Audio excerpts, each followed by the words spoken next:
What's up, madlang people? Siguro po meron sa inyong mga nagtataka o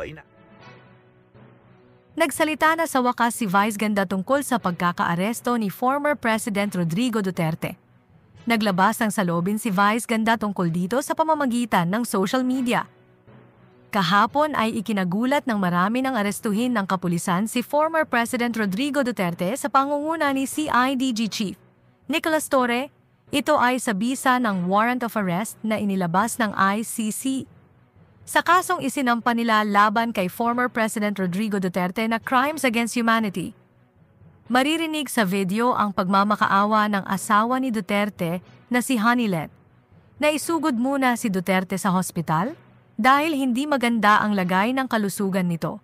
Dahil 79 na taong gulang na raw ito, subalit hindi sila pinagbigyan ni Nicolas Torre.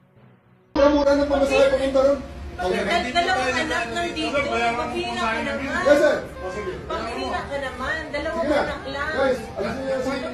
Wala nang nagawa pa si Duterte kundi sumuko na lamang.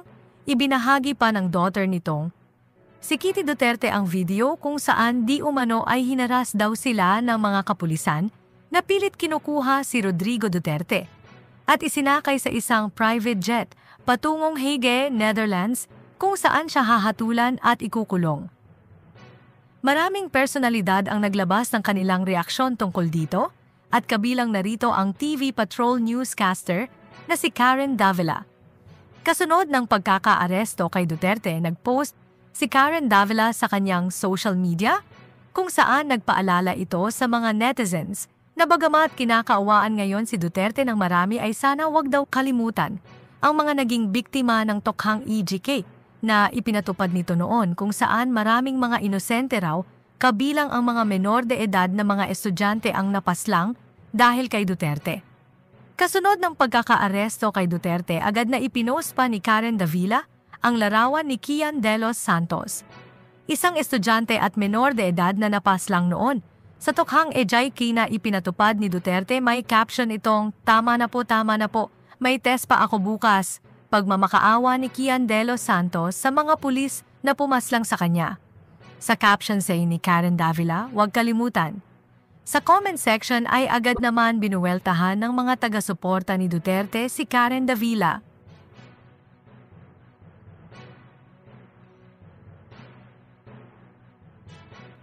Kaugnay nito, lumabas at kumalat sa social media ang isang pahayag na pinalalabas na di umano ay nagmula ito kay Vice Ganda.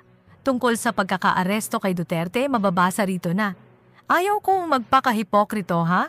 Aminin natin nung time ni former President Rodrigo Roa Duterte, karamihan ng adik nagbagong buhay, karamihan sa kriminal nag-uunahang sumuko dahil sa takot kay Duterte. Confident kayong lumabas sa gabi dahil alam nyong, yung mga kriminal at masasamang loob na bawasan na? Kung hindi si Duterte yung namuno ng pandemic, lahat tayo patay. Lahat ng pondo ng gobyerno ginamit ni Duterte maitawid lang tayo sa pandemic. Pinalagan ito ni Vice Ganda dahil ayon sa kanya, isa raw itong peke o fake news, hindi raw niya ito sinabi at hindi raw ito nanggaling sa kanya. At wala raw siyang inilabas na pahayag na tulad nito. Nirepost pa ito ni Vice Ganda at nanawagan ito sa mga netizens na i-report ito sa niya, I never stated this. Please report. Ayon naman sa latest update, sinabi ni Bongbong Marcos na ginawa lamang daw nila ang tama sa pagkakaaresto ni Duterte dahil tinundan lang natin yung ICC, yung Interpol. Hindi natin mahindian ang Interpol.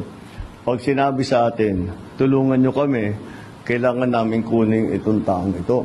Sa pagkakaaresto ni Duterte dahil tungkulin raw niya na tulungan ang Interpol na siyang nag-request sa kanya na ipahuli at dalhin si Duterte sa Hague, Netherlands, sa bisa ng warrant of arrest ng ICC.